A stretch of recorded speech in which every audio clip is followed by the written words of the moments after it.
Ponto de Vista. Apoio Grupo Mendes.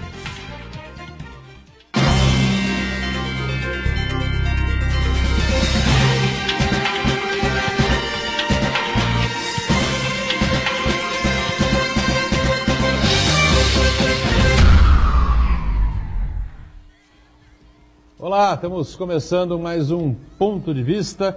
Você acompanhando acompanhando sempre a gente, né? De segunda a sexta-feira, ao vivo aqui na Santa Cecília TV, sempre a partir da 1h30 da tarde, a tradição da discussão do debate político e sempre, claro, colocando na pauta os temas importantes aqui para a cidade, educação, meio ambiente, saúde, a economia, não é? Expectativa que as pessoas têm e mudanças a partir das eleições de 2018, as eleições que vêm por aí em outubro, menos de 3 meses agora, não é? E, claro, discutindo e debatendo também com profundidade, além do processo eleitoral, né, todos os outros assuntos de interesse nacional também. Né? Estamos no mês de julho, o presidente está fora do país, o Supremo está em recesso, né, o que é um absurdo, e o STJ também, e nós, parece com uma agenda um pouco menos quente, né, acompanhando aí as alianças que vão sendo formadas para o pleito de outubro, tá certo? Lembrando que nós temos sempre uma reprise para você acompanhar com a gente também aqui na Santa Cecília TV a partir das 20 horas, 8 da noite. Vou falar em economia, professor e economista Adalto Corrêa, mais uma vez com a gente aqui, retornando ao programa, para participar, colaborar e ajudar a gente, né, a entender esse quadro todo que nós estamos acompanhando e parece que a coisa realmente é uma dificuldade enorme para a economia melhorar e sair dessa estagnação que nós estamos vivendo há tempos. Prazer recebê-lo, Adalto, tudo bem? Buturão, obrigado pelo convite. Estamos aqui novamente para esse debate tão construtivo. Obrigado pelo convite. Obrigado a você que está com a gente. Rafael Quaresma, que é advogado, coordenador do Procon Santos, também participa com a gente nesta edição do Ponto de Vista. Tudo bem, né, Quaresma? Tudo bem, Edgar. Sempre uma alegria participar. Meu abraço ao Santana, ao Adalto, meu vice-reitor. Você faltou você falar que eu sou professor lá com o Adalto também, viu? E um abraço especial ao nosso telespectador que nos acompanha aqui e o boa noite da reprise, não é isso? Verdade. Boa noite para quem está em casa, sem dúvida nenhuma, né? Já está acostumado, já pegou o gancho da casa aqui, tá certo. E o Marcos Santana, sempre atento às redes sociais, às transmissões que fazemos aqui do programa, não é? E a sua participação sempre importante conosco também. Tudo certo por aí também, né? Tudo certo, boa tarde, meus amigos, boa tarde especial que nos acompanha ao vivo. Quero convidar você a participar do programa, mandando sua pergunta, crítica, sugestão, pelo Facebook, Ponto de Vista com Edgar Buturão, ou por e-mail, contato@pontodevista.tv.br. O programa também pode ser acompanhado ao vivo pela internet, santaportal.com.br/tv. As edições anteriores ficam disponíveis no nosso canal no YouTube, na nossa página no Facebook. E você que nos acompanha na reprise às 20 horas, uma boa noite. Muito bem. A gente tinha uma expectativa, né, no começo do ano, que era o tal do Carnaval, né, da Copa do Mundo, né, e já passamos por tudo isso. Agora não tem saída, o processo eleitoral mesmo está colocado aí. Com relação àquela economia à parte, né, que costuma gerar a Copa do Mundo, né, maior compra de aparelhos de televisão, compra dos uniformes da seleção brasileira, essa coisa toda, o comércio fica mais aquecido. Eu não sei se o Adalto tem alguns números aí, enfim, ou tem alguma... mas parece que, de maneira geral, foi decepcionante, né? Nem isso, o pessoal se animou, né, Adalto, em 2018. Uma coisa é a Copa quando acontece no país, né? E ainda bem que não foi aqui, né? Que a nossa custou mais do que a quantidade de dinheiro que entrou, né, em função de um modus operandi de Brasil, né? Estádios superfaturados, o custo Brasil. Nós conseguimos fazer um dos maiores... Um evento desse, quando acontece no país, ele é uma avalanche de aquecimento econômico que reverbera antes, durante e ainda depois, não só pelos reflexos que fica, pela imagem que fica, mais visitantes, como também pela infraestrutura que fica. O nosso, nem uma coisa nem outra. E aí, óbvio que uma Copa que acontece do outro lado do mundo, e vamos lembrar que dias antes do início da Copa estavam medindo o grau de vibração do brasileiro, ele estava um tanto quanto morno, né? Morno, foi assim até o final. Muito morno. Então, óbvio que tem sempre um aquecimento, né? Os pais compraram uma camisa para o filho, um outro comprou uma camisa, mas é muito residual em relação a um país como o Brasil, não teve impacto nenhum, porque literalmente é residual. Agora, foi nesse aspecto, só para a gente amarrar esse assunto, vocês acham que foi o quê? Realmente a questão econômica, né? Não o caso específico da bola rolando, não é isso, né?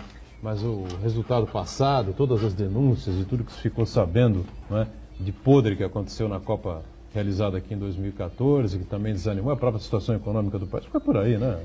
Olha, Edgar, eu penso que sim, né? Eu poderia ter dado uma aquecida um pouco maior na economia, no comércio, pelo menos a gente sente que não foi assim, né? Talvez de 2002, que foi a última vez que o Brasil se sagrou campeão, para cá, né, nas edições 2006, 2010, 2014, agora, me parece que essa aferição do grau de otimismo, contentamento, empolgação, aí, não é? O Adalto falou que estava morno, me parece que vem caindo de Copa em Copa, não é? E em 2014, não só por conta daquele placar inesquecível dos 7-1, mas por tudo que nós falamos aqui, o Adalto pontuou, e essa questão envolvendo o custo Brasil, o modus operandi de como a coisa funciona aqui. Em relação a 2018, penso que tudo isso se avolumou, não é? Quer dizer, se somou. Se a gente analisar nesses 4 anos, a quantidade de notícias degradantes, de notícias que acabam retirando esse otimismo, esse patriotismo do brasileiro, ela se conta aqui em progressão geométrica, né? Quer dizer, a gente tem, sei lá, para uma notícia boa, 10, 15 ruins, e todas elas, na sua grande maioria, envolvendo ou segurança ou corrupção. Então isso, me parece, gera um desgaste. E aí uma percepção muito particular minha, não sei se o telespectador concorda ou não, mas também como se faz essa divulgação em relação não tanto ao produto futebol, mas talvez mais em relação ao produto, se assim a gente puder dizer, seleção brasileira. Não é? Me parece que há uma forma dessa divulgação, da questão da mídia, que não cabe no momento em que nós vivemos. Não que isso não tenha que existir, é claro que faz parte, mas enaltecer o hotel que fica, a massagem com peixe no pé, o avião que é fretado, não, porque foi isso que aconteceu, né? Você deve ter acompanhado, eu vi, eu falei, bom, não que não possa, mas daí a dizer que é algo produtivo, tratamento diferenciado a determinado jogador em detrimento de outro, enfim, coisas que nós não vimos em outras seleções e que nós não víamos aqui também em seleções anteriores. Então, tudo isso somado ao cenário que a gente está, que não é otimista, o resultado, penso, não podia ser outro. Eu não imaginava o Brasil campeão, mas pensei que da Bélgica passaria. Então acabou até antes a história aí, e obviamente isso também repercutiu no comércio, na venda de produtos. A gente tem bastante coisa que ficou parada, vamos ver em 2022, isso deve voltar agora, ou já 2020, enfim, em outras competições, a ser comercializadas, vendidas, porque nem o comerciante também teve o retorno que ele imaginava ter. Eu também nem sei se o comerciante investiu, não é? Acho que o comerciante também deve ter tomado aí a temperatura do momento, né? Da situação do país vive, enfim, esse desânimo geral, não é? Que precisa acabar. Aliás, o Delfim Neto comenta na Rádio Bandeirantes, se não me engano na Jovem Pan também, né? Mas na Bandeirantes a gente acompanha todo dia, né? Toda segunda-feira. E ele fala que a economia, né, é um estado de espírito. Né? E o estado de espírito nosso está para baixo. Né? Tem uma variável, voltar só um ponto, não pode ser a Copa que vai resolver a gente, nós vamos precisar se resolver por nós mesmos, né? E não por um Dia das Mães, né? Por um Dia das Crianças. Isso faz parte do calendário, assim como a Copa faz parte do calendário anual, cada 4 anos. Olimpíada também, né, intercalando, mas uma economia é muito mais do que isso. Né? Mas tem um insumo que é muito importante, que talvez seja um dos insumos mais importantes para o crescimento econômico, que é a perspectiva de futuro. Então, quando nós olhamos a dinâmica do investimento, quando o empresário decide investir, ele está com um olhar no futuro e não no presente. Né? Até porque quando você faz os encaixes de investimento, né, o retorno de caixa é só alguns anos depois.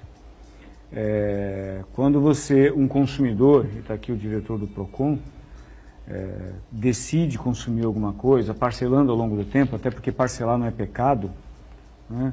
O crédito, ele não é uma maldição. O crédito, ele te permite antecipar a renda do futuro, trazer para o presente e comprar aquele bem.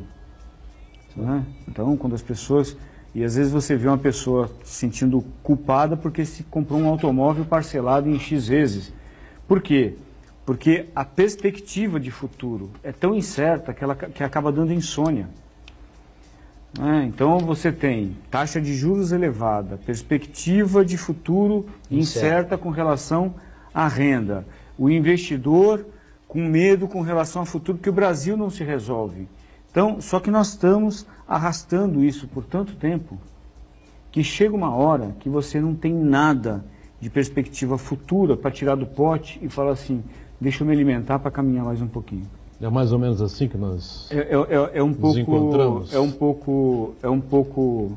Outro dia eu estava vendo o termo, né? Desalento. Desalento, né? Puxa vida, eu sou economista há 28 ou 29 anos, né?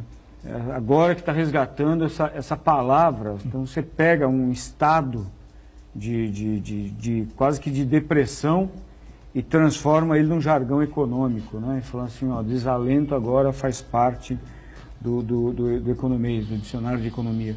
Então, isso é tudo muito ruim.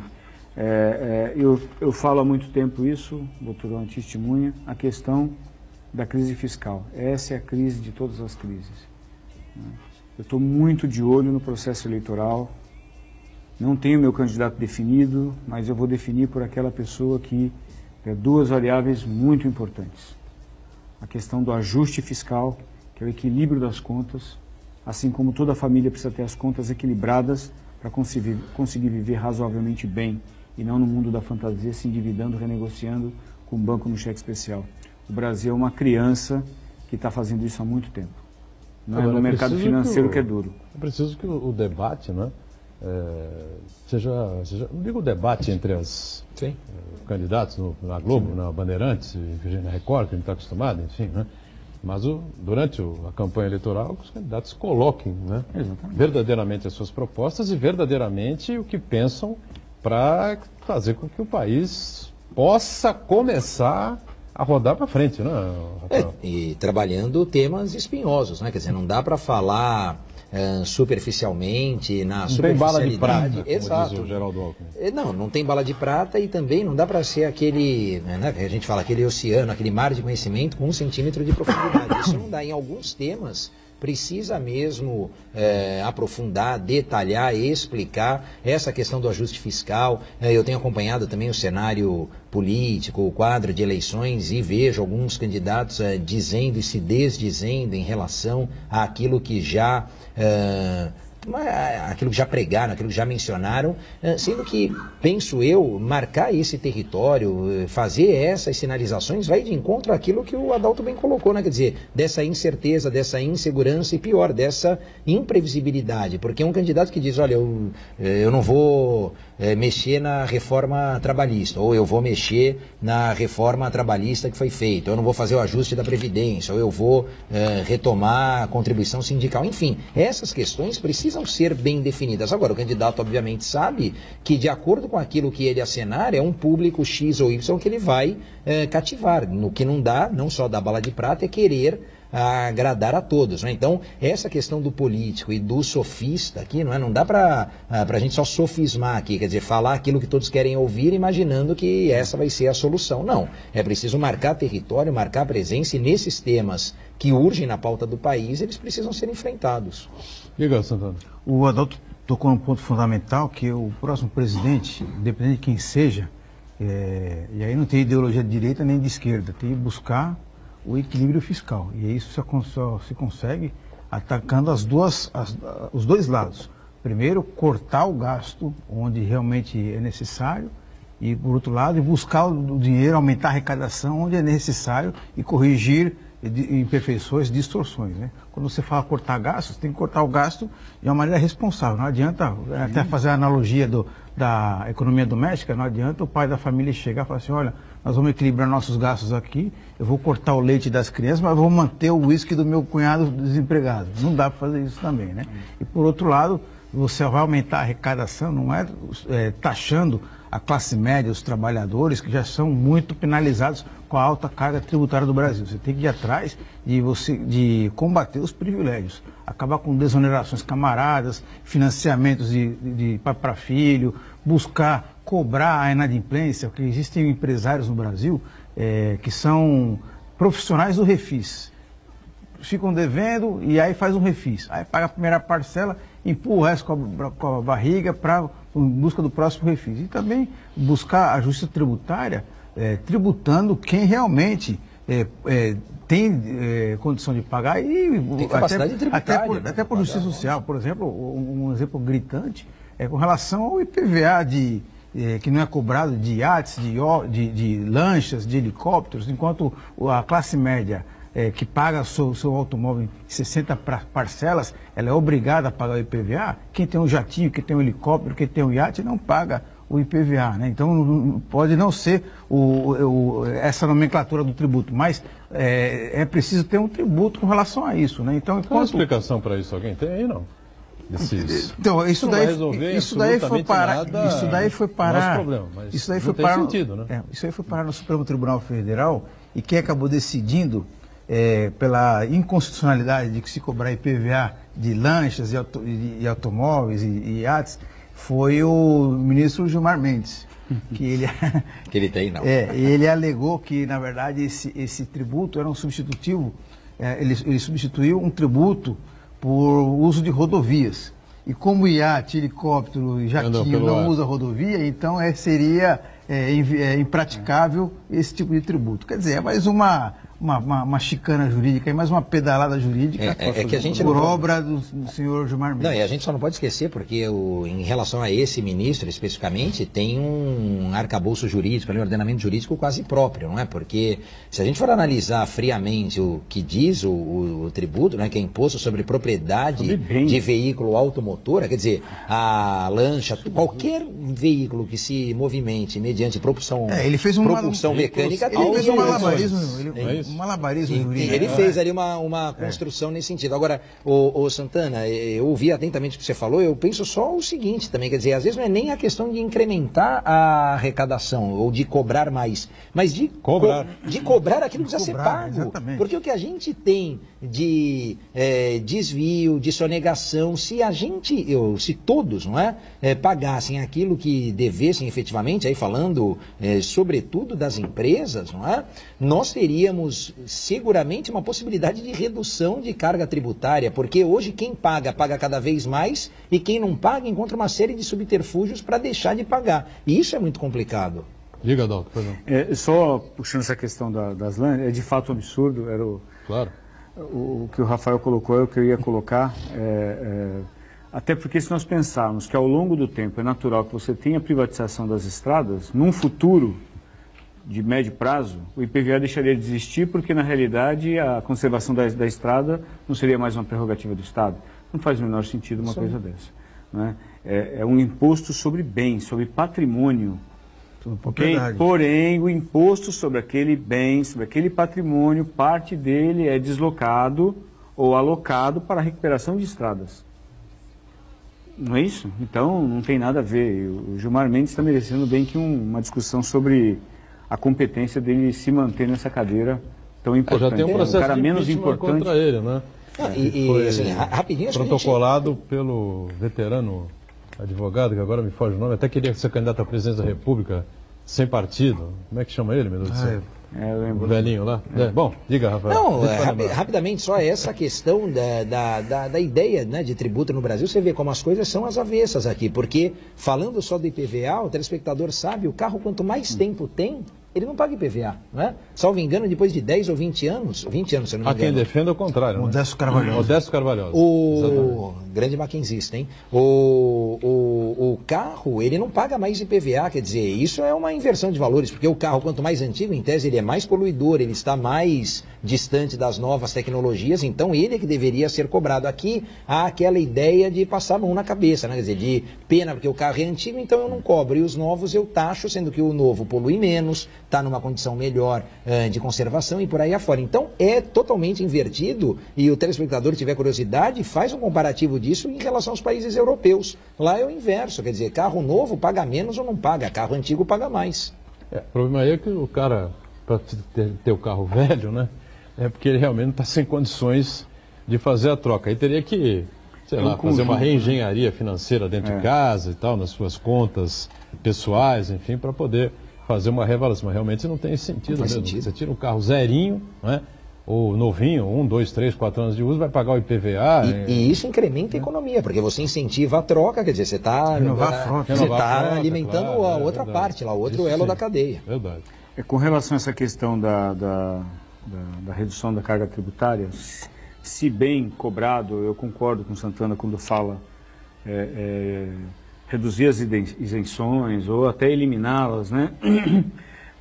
Parar com o FIES para empresário, né? O refis, bolsa empresário, o bolso empresário, isso é tudo isso. Porém, quando a gente, e aí se fala muito, né, do imposto sobre grandes fortunas, que nunca foi regulamentado e tal, isso ainda para mim é tudo muito emblemático, principalmente imposto sobre grandes fortunas, que precisa ter, né? Porém, eu acho que a gente acaba tirando a atenção de um problema muito maior, que hoje a estrutura tributária em vigência no país cobra mais impostos dos mais pobres do que dos mais ricos. E parece que a gente quer o IGF, né, o Imposto sobre Grandes Fortunas, como algo para lavar a alma e ser vingado, na realidade, de um programa, de um projeto, né, ou de uma política, que é a política atual, que é a política tributária, que é extremamente regressiva. Quem ganha menos, paga mais. Essa é a grande discussão que nós teremos que ter. E vou um pouquinho mais além. Nós chegamos tão no fundo do poço com relação ao modelo que, para mim, nós precisaríamos de uma nova Constituição para redefinir o papel do Estado e a questão dos gastos obrigatórios do Estado. Porque no modelo atual que nós temos, nós estamos enxugando gelo, onde a única solução é buscar mais arrecadação. Nós chegamos no que é chamado de limite contributivo. A sociedade não consegue entregar mais nenhum centavo. Lembrando que a cada real entregue a mais para o Estado, com certeza 70 centavos vieram dos mais pobres. Então não dá para tirar um real a mais de nenhuma esfera, porque sempre 70 centavos vieram dos mais pobres. Olha, ontem houve uma reunião, né, em Brasília, com lideranças de entidades de juízes do Ministério Público, junto à presidente do STF, ministra Carmen Lúcia, que responde pela presidência da República nesse momento, já que o presidente Temer está na África do Sul, se não me engano, né? Num encontro aí dos países dos BRICS, né? Brasil, Rússia, Índia, China e África do Sul, né? E o que querem, né? Esses representantes de entidades jurídicas, enfim, né? O reajuste salarial de 16,38%. Voltamos daqui a pouquinho com o ponto de vista, já.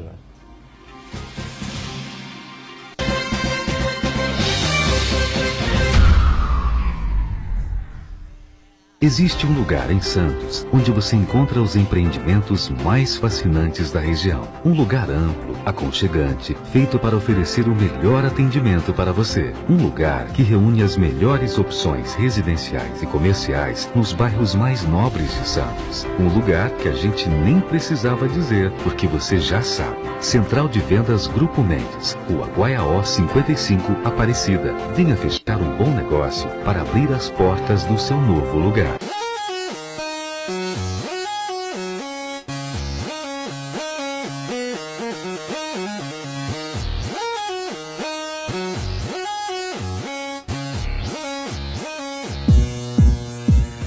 Encontre o melhor caminho para a carreira profissional. Venha para a 34ª Feira de Profissões da Unisanta. Esclareça suas dúvidas participando de bate-papo com profissionais, além de visitar os estandes interativos, laboratórios, clínicas e outros ambientes da Universidade Santa Cecília. Dia 23 de agosto, das 9 às 13 e das 18 às 22 horas. Inscrições gratuitas para o vestibular durante todo o evento. Entrada franca com sorteio de brindes e apresentação de dança. Feira de Profissões da Universidade Santa Cecília.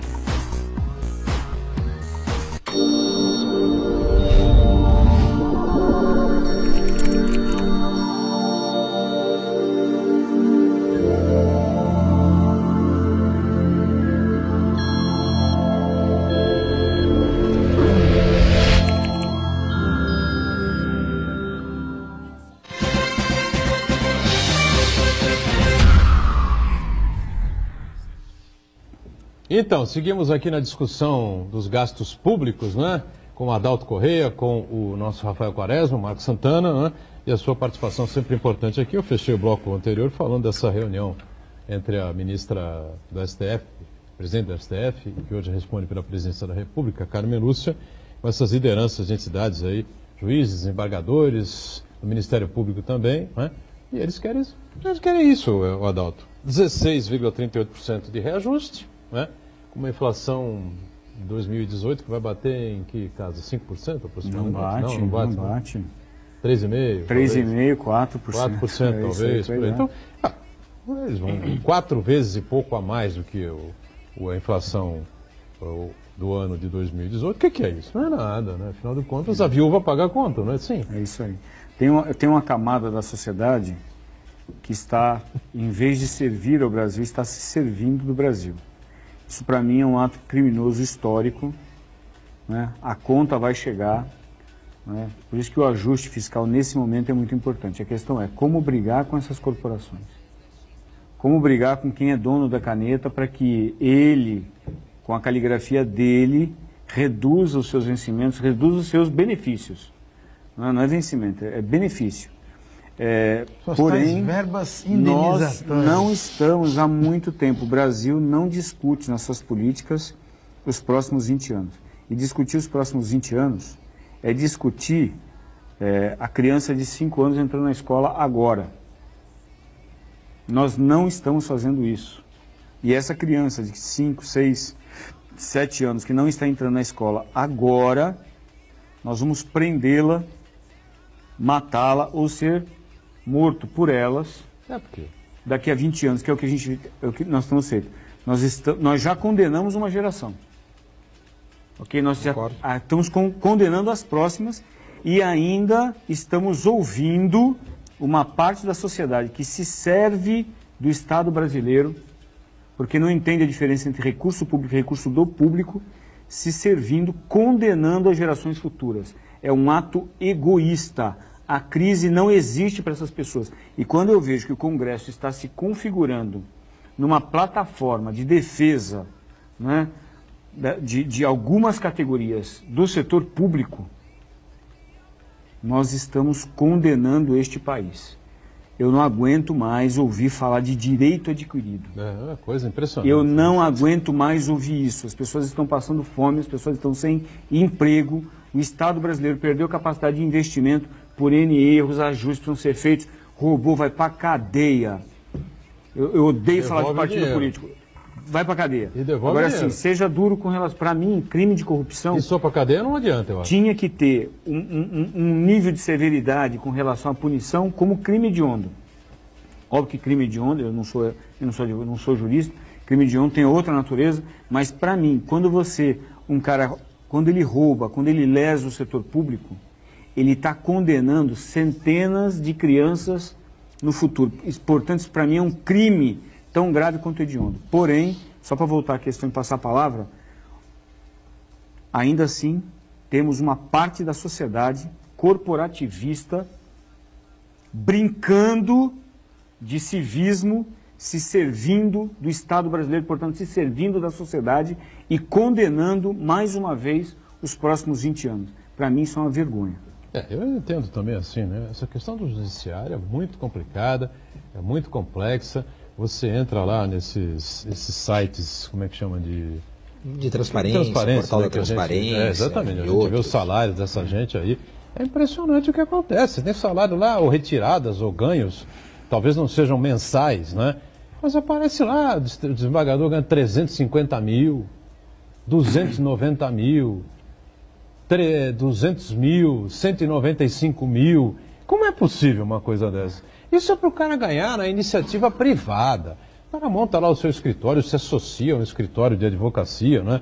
Importante, de Santos, de São Paulo, do Rio de Janeiro, de Brasília, seja lá onde for, mas vai para a iniciativa privada. Aí tem que pagar funcionário, tem que pagar o IPTU, tem que pagar os impostos que são cobrados, aí tem que pagar a luz, o condomínio, aquela história toda, tá certo? Que a gente está acostumado. E a renda não é garantida. Mas aí, se sujeitar ao risco. Se sujeitar ao risco. A iniciativa privada. Não, é claro, a iniciativa privada. Você falou isso agora? Há quem defenda a tese de que juízes desembargadores precisam ganhar bem e a coisa realmente precisa ter esse reajuste e tal, não sei o que, todo mundo precisa ganhar bem, evidentemente, né? Agora, porque senão eles fogem, o pessoal vai perder cabeças importantes para a iniciativa privada. Eu pergunto, será? O cara presta concurso por quê? Porque quer uma certa garantia, tá certo? Não? E deveria prestar por vocação. Ou por vocação, mas normalmente... Melhor é aquele que é vocacionado. Vocacionado. O cara é vocacionado e nós vemos público, isso, claro. Ou ao magistrado. Né? Não, que já são... Magistratura. Que são... E aí vai largar por conta de tentar, porque não tem a garantia, concorda, Adolfo? Sim. Não tem a garantia. O cara vai se associar ao escritório, não sei se o Quaresma tem um escritório montado, se é associado, enfim, mas ele é advogado, né? Aí vai se associar ao escritório do Quaresma, e aí? Quem garante que você vai ter uma renda... Sim, não. Né? Você falou disso, eu me lembro, eu tive um professor de Constitucional na faculdade que era juiz federal e pediu exoneração do cargo, não foi o único, já vi depois. Aliás, o governador do Maranhão também foi juiz federal, não é? O Flávio Dino, e agora é político, enfim. Mas esse meu professor, ele saiu para comandar o jurídico de um grande banco, não é? E ser, sei lá, CEO, tal, quer dizer... Era algo incomparável que ele ganhava na magistratura com o que ele viria a ganhar enquanto advogado, executivo, enfim. Se a gente pegar o salário de executivos, né, de grandes executivos, não tem mesmo essa comparação. Seja por bônus, ganhos indiretos, etc. Mas a gente está falando... Parte, né? Não, e outra, Edgar, a gente está falando de casos pontuais, né, quer dizer, de grandes lideranças, enfim... E quando você faz, isso me parece que é o X da questão, quando você mexe, né, a cena com alguma mudança no espectro público aqui, você não pode fazer isso isoladamente, vou fazer para fulano de tal, vou fazer para determinar, não, você faz para um, você vai mexer para todos. Então se a gente falar do juiz, é para todos os juízes, no estadual ou para o federal. Se a gente falar do Ministério Público, fora o que tem em relação àquele efeito em cascata, né? Então é tudo isso muito complicado. O momento me parece que não é propício. E aí eu novamente convido o telespectador a fazer. Hoje com a internet está muito fácil esse grau de comparação, esse comparativo. Faça uma busca de quanto ganham qualquer carreira aqui. Pode pegar a de advogado, ou a de juiz, ou a de promotor, ou a de delegado de polícia, o que ele quiser. Veja qual é o valor da remuneração disso em outros países. Não é claro, esqueça a moeda, trabalhe com dinheiro. Lá são 10 mil dinheiros, aqui são 10 mil dinheiros. Enfim, não importa. Se lá é 10 mil dólares, aqui é 20 mil reais. Para você ver como o nosso segmento do serviço público, de um modo geral, acaba tendo um maior ganho, né? Quer dizer, uma remuneração maior e melhor. E se a gente fizer esse comparativo com a iniciativa privada, na grande maioria o que nós temos é uma sobrecarga, não é? Uma carga de trabalho condizente com aquilo que se exige, com aquilo que se cobra, diferente do que se tem em relação ao serviço público, porque há certas garantias e certos direitos que a gente não compartilha lá, não é? Quer dizer, o Adalto falou de direito adquirido, mas aqui se a gente pensar em estabilidade, outras coisas, isso é inerente ao serviço público. E não há nada de errado nisso, ou nada de ilegal no sentido da pessoa buscar essa segurança, buscar essa garantia. Mas é preciso ficar claro que essa prerrogativa, essa característica é inerente ao serviço público, né? Então, se tem o bônus, também me parece deve haver o ônus. E nesse cenário da iniciativa privada, são mundos opostos. Eu, como estou de passagem, não é, no serviço público, quer dizer, eu estou lá diretor do PROCON, mas vim da iniciativa privada, sou advogado, sou professor. Para a iniciativa privada, eu vejo voltará. E para a iniciativa privada voltarei, claro. Eu vejo que são mundos muito diferentes, né, bastante distintos. Então, é importante que essa análise seja feita de forma mais ampla, de forma mais abrangente. Direito adquirido, para você levar para a aposentadoria 30 mil por mês, 35 mil por mês, quer dizer, é uma coisa completamente ilógica, irreal, irracional num país como o nosso. Não, e essas mudanças foram feitas paulatinamente, porque era para ser pior, não é? Porque agora se faz a questão da coparticipação, da contraprestação. Antes não, antes eu tinha uma conta que não fechava mesmo. Agora você tem esse gasto, digamos assim, esse ônus, né? Essa oneração feita em relação àquilo que é pago. Mas antes não, então quer dizer, o buraco era maior. Mas eu não tenho fundo de garantia. É verdade, isso eu tenho na iniciativa privada, não tenho aqui no serviço público. Isso explica em parte essa forma de indenização ou de aposentadoria para o servidor público. Mas é importante se... Mas tem a garantia do salário. Não, então, se a questão é matemática, aqui o resultado é exato, é diferente lá do direito. Né? Então, é diferente do direito que a questão é subjetiva. Vai fazer o quê? Vai cometer um crime? Sim. Né? Um desembargador vai cometer um crime, vai dar um tiro em alguém, alguma coisa assim. E na questão, que é um ponto que merece reflexão também, da lei orgânica da magistratura, em via de regra, a maior punição é a aposentadoria compulsória, né? Então imagina, se ainda acaba premiando... Como é que dar um tiro em alguém? Não, vamos afastar, vamos aposentar o cara e pronto. Não, nem nesses casos extremos, mas quando você pensa de baixa produtividade, que hoje o CNJ mede, a coisa mudou bastante. Há certas amarras ali, o cinto está mais... preso, digamos assim. Mas menos solto. Mas nesse caso de baixa produtividade, etc., ou de alguma malversação, você tem como punição o que talvez fosse um prêmio, não é? Que era a aposentadoria compulsória. Quer dizer, ele não precisa trabalhar, vai ganhar e é assim que fica. E isso também precisa ser repensado. Cabe no nosso modelo de Estado, na nossa ideia de país, não sei. Na minha opinião, é uma coisa completamente ultrapassada que precisa ser revista imediatamente. A lei orgânica é de 70, né? Agora, precisa mesmo. Nós falamos do presidente Temer, né? Com toda a sua rejeição, né? Sua aprovação quase abaixo de zero, provavelmente ele saia no negativo do governo, né? Em 31 de dezembro. Mas ele está na África do Sul, né? Na reunião dos BRICS, como nós citamos há pouco, né?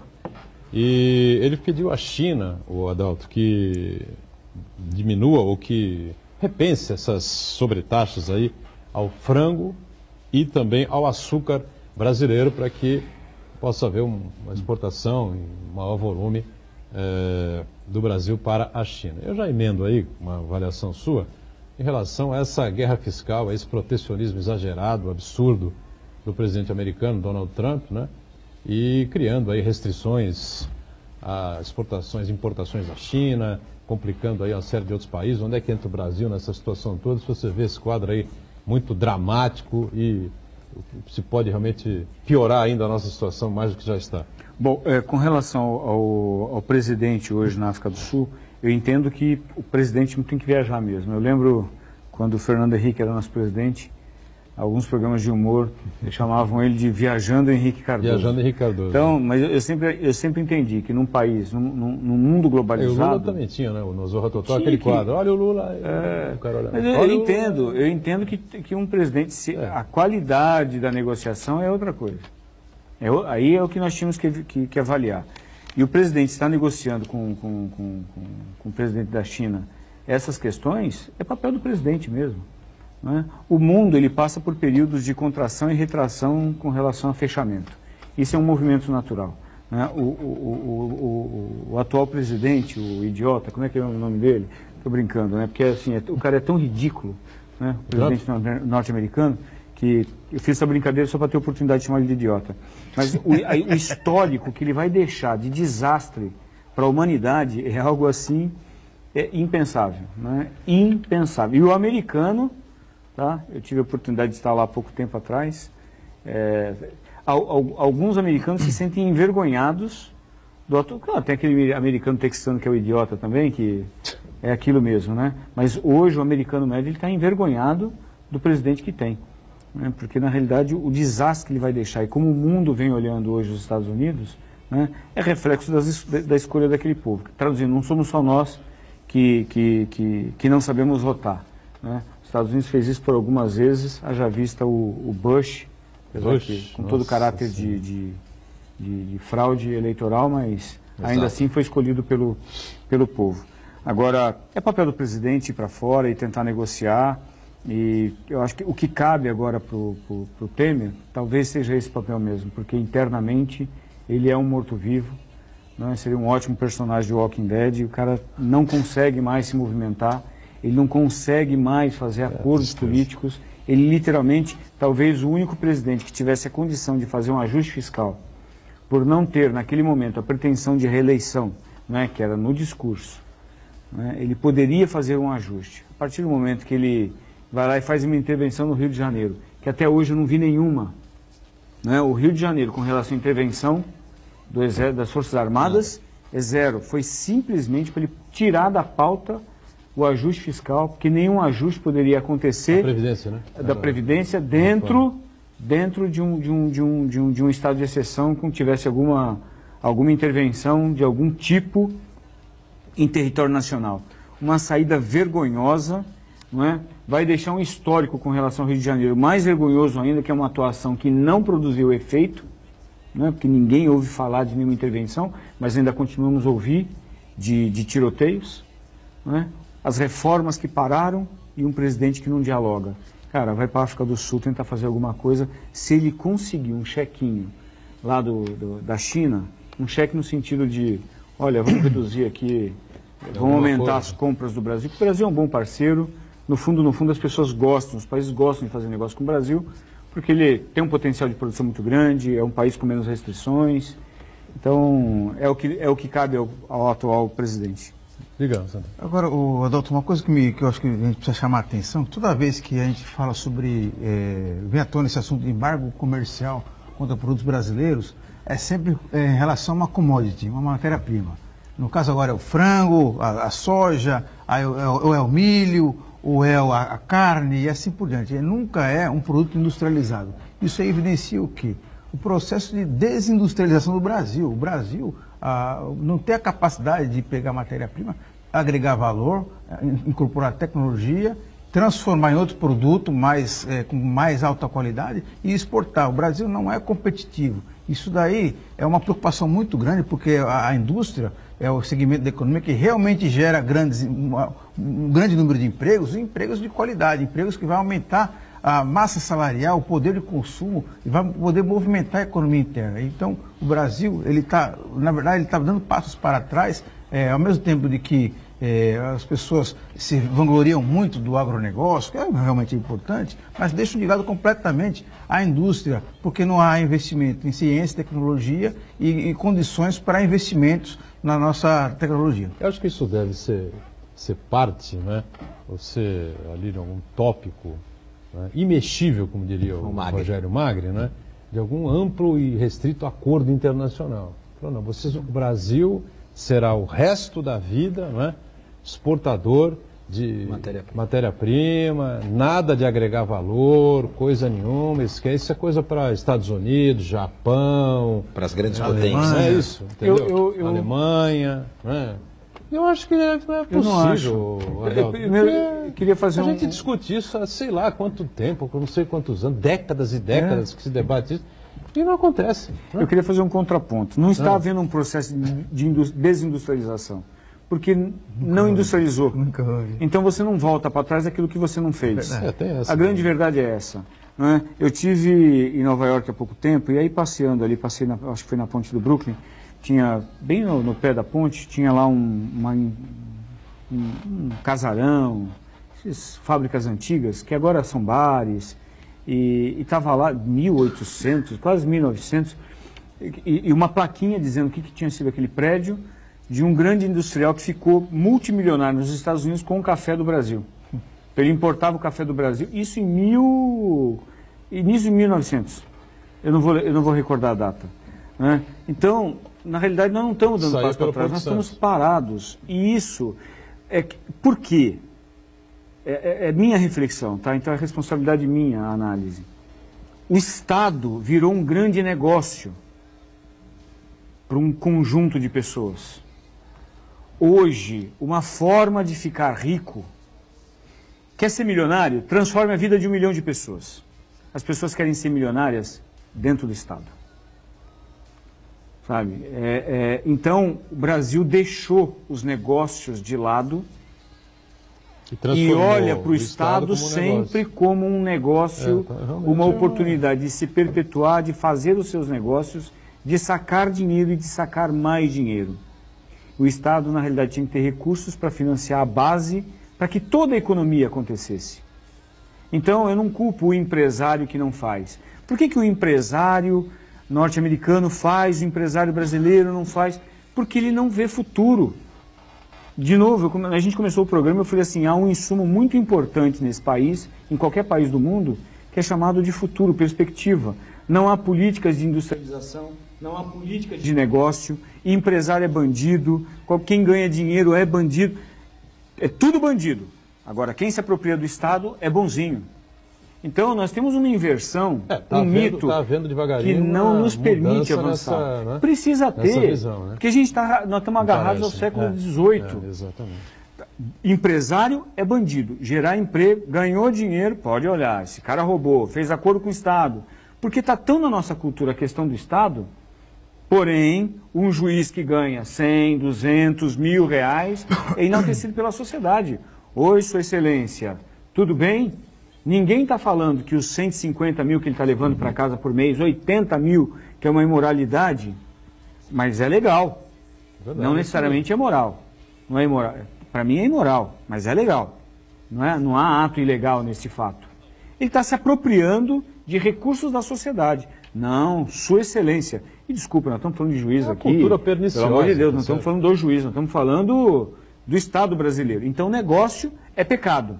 Se apropriar do Estado é um grande negócio. Então, o Brasil é um grande cartório, onde quem consegue uma vaguinha, enriquece.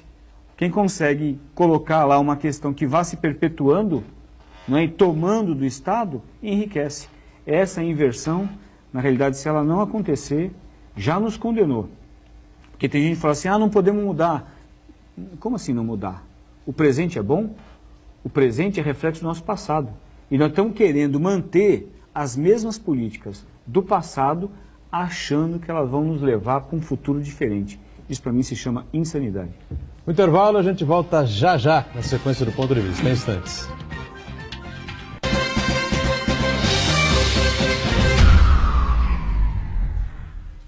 Existe um lugar em Santos onde você encontra os empreendimentos mais fascinantes da região. Um lugar amplo, aconchegante, feito para oferecer o melhor atendimento para você. Um lugar que reúne as melhores opções residenciais e comerciais nos bairros mais nobres de Santos. Um lugar que a gente nem precisava dizer, porque você já sabe. Central de Vendas Grupo Mendes, Rua Guaiaó 55, Aparecida. Venha fechar um bom negócio para abrir as portas do seu novo lugar. Conquistar um lugar no mercado de trabalho não depende só do diploma. Você precisa de uma formação diferenciada. Por isso, não perca tempo. Faça já a sua transferência para a Universidade Santa Cecília e ganhe 30% de desconto na matrícula e nas mensalidades. Cursos presenciais e à distância, com excelentes avaliações do MEC. Faça acontecer. Faça Unisanta. Santa Cecília TV no canal 52.1 HD. Se você ainda está com dificuldade de sintonizar a Santa Cecília TV em alta definição pelo sinal digital, você precisa escanear os canais da sua TV através da autoprogramação no seu controle remoto. É bem simples e você sintoniza os nossos programas com qualidade digital de imagem e som sem pagar nada por isso. Santa Cecília TV 52.1. Escaneie e sintonize a maior programação regional da sua TV em alta definição.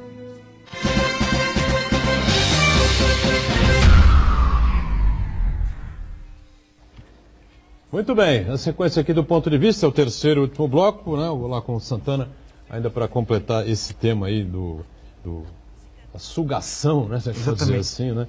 Das tetas públicas. O Adalto tocou num ponto importante, de que tem uma parte da sociedade que suga o Estado brasileiro. Não são só os funcionários públicos também. Até eu gosto de citar uma frase, uma expressão, na verdade, do Eduardo Gianetti, que ele diz o seguinte, que no Brasil existe o capitalismo de compadrio, uma parcela significativa dos nossos empresários, aqueles que se dizem empreendedores, capitalistas, na verdade é o seguinte, eles só conseguem viabilizar os seus negócios deles porque o Estado vem, o poder público vem e ajuda a fechar as contas, porque são ineficientes, são preguiçosos, não investem em ciência e tecnologia. Logicamente não são todos os empresários, então eles apenas conseguem movimentar o seu negócio, gerar, entre aspas, empregos, porque o Estado vem em socorro deles, né? Não só como clientes, né? Vou ver um grande exemplo disso aí, são essas empreiteiras envolvidas na Lava Jato. A Odebrecht aumentou, acho que 2.000% em 20 anos. Por quê? Porque o cliente principal dela era o poder público, né? E você pega isso daí para várias outras atividades no Brasil, acontece justamente isso daí. Além disso, as empresas recorrem a financiamentos com juros camarada, desonerações fiscais e assim por diante. Então, eu acho que o empresário brasileiro, uma parcela significativa do empresário brasileiro, tem que aprender realmente a como é que funciona o capitalismo, né? Como funciona a competitividade, a eficiência, investimento em tecnologia, investimento em recursos humanos, porque uma parte do empresário brasileiro, na verdade, faz de conta que é capitalista. Só na questão política, né, uma informação é importante, mas era óbvia, né? Todo mundo já sabia que aconteceria, né? O presidente da Câmara Federal, Rodrigo Maia, abriu mão oficialmente de uma candidatura, né, que era natimorta, à presidência da República, né, para o apoio do Democratas, né, oficializando então o apoio do Democratas à candidatura do ex-governador Geraldo Alckmin, que agora tem todos esses partidos de centro com ele, né, são 12 ou 13 partidos formando aí a ampla aliança que envolve a candidatura, é o disparado maior tempo de televisão, agora, de um candidato que tem o que dizer, que tem conteúdo, né, que tem uma história, não é, que não é um grupo desvairado e, pelo contrário, não é, tem uma figura absolutamente equilibrada e é um sujeito contra o qual não pesa absolutamente nada. Um cara leve, você vê as entrevistas que ele dá, entendeu? É cutucado por causa da Dersa, é cutucado por causa do Rodoanel, entendeu? Ele responde com total naturalidade, né? A roubalheira existe no governo do Estado de São Paulo, como existe no governo do Rio de Janeiro, como existe no governo de Minas Gerais, como existe nos Estados Unidos, como existe, entendeu? O importante é que governo abra as portas para investigação, né? E que se chegue, a polícia, a justiça, enfim, chegue aos verdadeiros responsáveis, né? Por essa esculhambação nacional que se transformou aí nos últimos, não vou dizer nos últimos 10, 15, 20 anos, é uma roubalheira desde que o Cabral chegou aqui, né? Uma coisa realmente impressionante o que acontece. Mas que se acentuou muito nos últimos 10 anos, 15 anos, infelizmente, né? Só uma coisa, você falou do Rodrigo Maia, que engraçado, de possível pré-candidato ou candidato a presidente, nem para vice ele deputado, ficou. vai para deputado federal. Não, vai para deputado, sim, mas... Porque ele sempre quis, né? Na verdade, claro, né? sim. Sempre na verdade, se olha lá para mirar o alvo que era mesmo de continuar. E, inclusive, talvez uma postura de aliança para que ele continue, né? Em sendo reeleito o futuro presidente ou novo presidente da Câmara. Sinceramente, tenho muitas dúvidas se o Geraldo Alckmin vai fazer esse tipo de concessão, de acordo, enfim, ou se vai deixar a Câmara. Lógico, na hora de vamos ver, ele vai ter que apontar um candidato, exato, não é? Da base dele, se for ele o presidente da República, para que seja o presidente da Câmara. Todo presidente da República tem lá o seu favorito e a base joga. Isso é absolutamente natural e normal, né? Para que seja essa figura aí, o presidente ou a presidenta. Né? Acho que nunca tivemos, né? Uma presidenta, né? Da Câmara, não. Nem da Câmara, nem do Senado, né? Não. Acho que não. Quem sabe, né? De repente. Só quando a Luiza Erundina pegou na barra lá e sentou na cadeira do Eduardo Cunha. Do Eduardo Cunha? Foi do Eduardo Cunha? Acho que foi do Eduardo Cunha, né?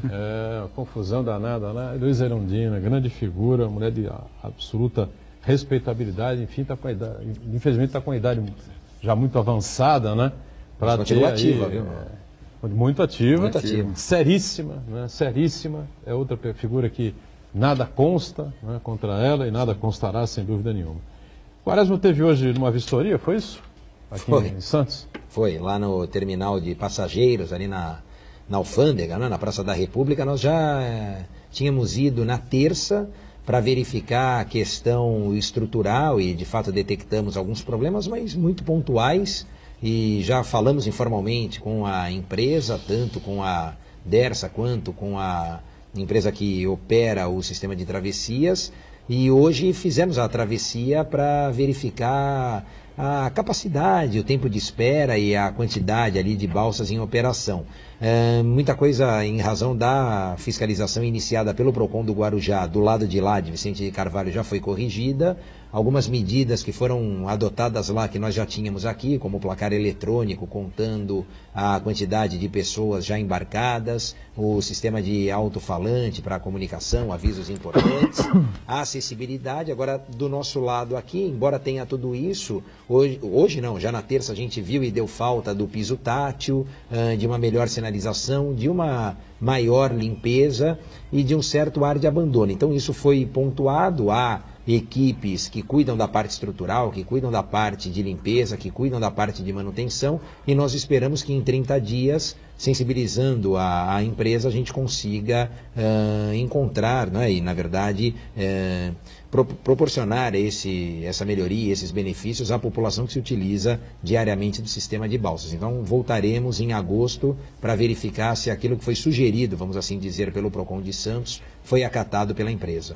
Quer dizer que o PROCON também se coloca à disposição para esse tipo de reclamação, não é interessante, né? Sim, não, porque não deixa de ser uma relação de consumo, é um serviço que passa por isso, paga a passagem, e se a gente for analisar, até isso foi dito lá para o pessoal, o código fala no serviço público, né, que ele deve ser eficiente. Então a gente pensa também que nesse aspecto, já que o Estado explora, ele deveria ser o exemplo, não é? Então, já que ele cobra quando fiscaliza a concessão dada à iniciativa privada, já quando ele explora, com mais dose de razão ainda, deve fazer e deve fazê-lo da melhor maneira possível. Então é isso também que a gente busca e pontua, não é? Nós tivemos anteriormente um caso pontual ali da acessibilidade do elevador para cadeirante, isso já tinha sido regularizado na ocasião, permanece em funcionamento, mas até hoje a gente viu a última reforma feita lá, data de 2012, se eu não me engano.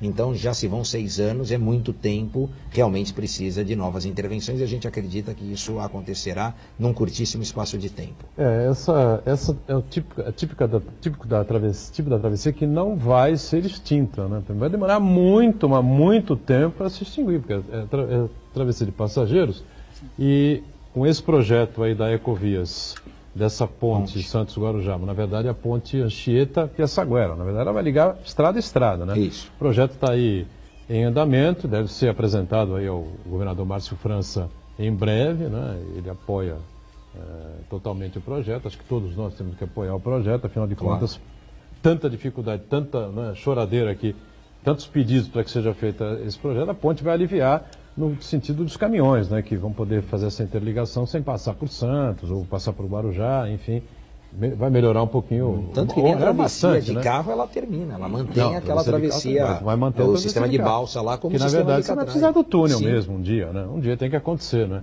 Esse túnel para se completar as ligações entre Santos e Guarujá. Não, só aproveitando o gancho, o Adalto falou que teve recentemente em Nova York, lá não conheço e espero conhecer em breve, mas eu tive recentemente na Inglaterra e fiz a ligação de Paris com Londres pelo Canal da Mancha, né? São 50 quilômetros embaixo da água, 75 metros, tem para o trem, tem para o caminhão, tem para o carro. Quer dizer, aqui eu não sei, mas seguramente são o quê? 5, 6 quilômetros? Não sei. O túnel era 800 metros. 800 metros, então menos aquele túnel que faria a ligação lá da Rodrigues Alves com a prainha lá do outro lado, no Vicente de Carvalho. Então lá a gente tem 50 quilômetros de extensão, aqui por 800 metros, olha lá, e a gente não consegue fazer, quer dizer... É uma coisa inacreditável. É triste. Inacreditável. Para mim é força política, né? Nós temos uma representatividade pequena, cada vez menor aqui, de Santos, de Guarujá, de São Vicente, temos lá o Caio França, que sem dúvida nenhuma é um deputado importante, atuante, a gente sabe disso. Mas fica difícil, entendeu? Enquanto está o Caio lá e tal, correndo para um lado, correndo para o outro, e mesmo todo mundo sabe, é filho do atual governador Márcio França, mas o Márcio está no governo, vai fazendo o quê? 100 dias. 3 meses? 3 meses 110 e meio, dias. Né? Vai para 4 meses, não sabe? E o próprio Geraldo Alckmin veio muitas e muitas vezes aqui à região, mas não sofre aquela pressão que você sofre, por exemplo, de um grupo de lideranças políticas e empresariais da região de Sorocaba, da região de Campinas, da região de Ribeirão Preto. Enfim, são muitos deputados na Assembleia Legislativa dessas regiões, né? E o empresariado todo, e as câmaras, os prefeitos unidos, enfim, é uma força que essa gente tem. Eu vi isso no governo do Estado e ninguém me contou, não. Eu vi acontecer isso dentro da CDHU, né? Delegações e delegações aí de regiões unidas lá e reivindicando e pedindo isso, pedindo aquilo, que a gente tem a dificuldade de ter aqui, né? Mas deixa eu fazer um comentário bem rápido, que está terminando, mas olha só como nós estamos. Nós precisamos de um sistema de representação de força, né, de forças políticas, para atrair investimentos, enquanto o investimento deveria ser algo tão natural. O investimento é tão antinatural, né, que nós dependemos de articulações para que ele aconteça. Então ele não permeia o país inteiro, assim, você teve na Inglaterra, com certeza Você vê um investimento esparramado na área urbana e na área rural. Né? E aquilo independe de representação política local. Porque o investimento é algo que se esparrama por todo o país. Até porque quando ele é concentrado, você tem fluxo migratório, você tem favelização e toda a história que a gente já conhece. E aqui nós temos uma concentração de renda, de impostos focado para a União, né, Adalto? É isso. E aqui você fica com os estados, especialmente os municípios, com o pires na mão, indo lá buscar aquilo que lhe é de direito. Que deveria ser. Ou seja, inverte essa lógica, nós vamos brigar aí nisso até o final dos tempos, né? Adalto, obrigado mais uma vez pela presença. Até a próxima. Obrigado, Rafael, também. Obrigado. Sempre participação importante. Santana sempre conosco. E a gente aqui com você na Santa Cecília TV de segunda a sexta, com a reprise, aliás, o programa ao vivo, 1h30 da tarde, com a reprise do Ponto de Vista, às 8 da noite. Valeu, obrigado, gente.